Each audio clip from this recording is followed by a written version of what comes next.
See, when I decided my family was helping Bobby and Keith and them lie on me, I started posting on my Facebook page. Now, I don't know if Krisha went to college and became a paralegal. I don't know if Krisha went to college and did anything besides go to college. And I'd be feeling bad when I talk about my family sometimes. But again, it's a left thing and a right thing.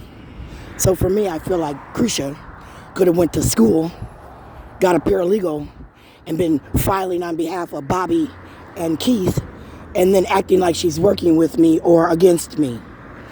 And I guess I say that simply because a lot of times when I interact with my family, what happens after, during, affects me. So I started to look at my immediate family real close, right? Because superstitions and things I like, dislike, things I want, these things were now being used as leverage. I wanted an apartment, can't get that. You can live in a homeless shelter, they said. And like I said, I thought they were monitoring me, using the people around me. That meant that when I walked out of a room, they could go in the room behind me and go through my stuff. It was making me feel real uncomfortable, right?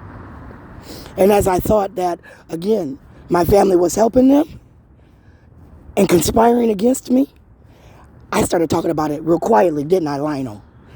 Judge Norris said, I don't want to tell on them. I don't. Said, make them stop. They got worse, right? So I started thinking my family helped Bobby and them get my money, and then they started buying up shit and then acting like I'm a rich bitch, right? Going in my own businesses, like the Cubs on Broadway is the first place I started to say I owned Uncle Roland. Why? Because of all the people, James Faircloth, that I was seeing at that Cubs. All the things that was going on, Keith, at that Cubs on Broadway. So as I, again, started to have these meltdowns, I started looking at my family, right?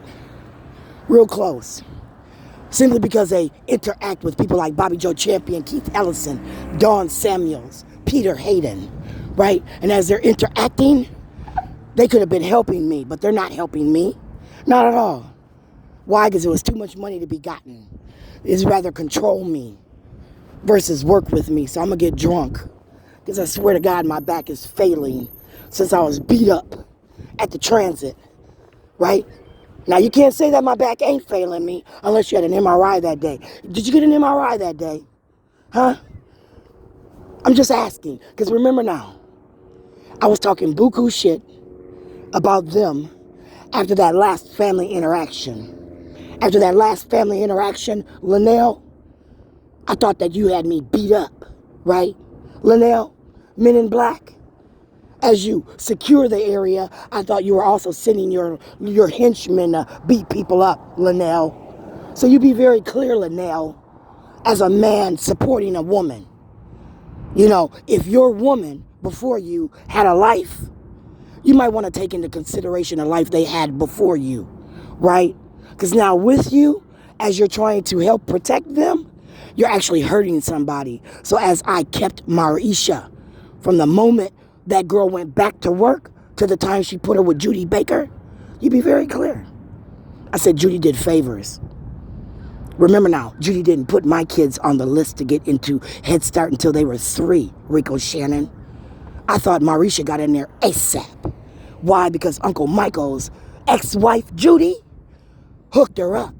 Not me. But Krisha, and that's okay, because see, that was her ex-husband's kid, not me. Right? But you're not going to lie, Rico. Because remember now, I thought she said she paid daycare. When? Right? That affects me when you're comparing her to me. That means that when she could stop smoking weed, Sharon should be able to stop smoking weed, right? No. When she goes to work, Sharon should be able to go to work, right? No. When she pays her bills, Sharon should be able to pay her bills, right? No. These things aren't going to happen the way Linnell Carruthers wants them to happen. Like I said, Linnell, Men in Black for me is worse than the KKK. Why? Because if you've got a video to watch black people in their home and you get to judge us and we don't get to judge you, sir.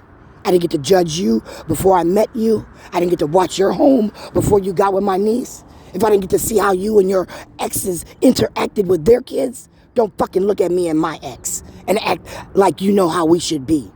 Because again, psychologist Linnell, if you're in my head, if you said I needed a bigger butt, if you said my pussy was dry, if you said I couldn't fuck, if you said that you knew these things, by watching me on a video, bruh, you got life all fucked up. Remember that. You got life all fucked up because you're human just like everybody else. You ain't a god. You're just a normal fucking man.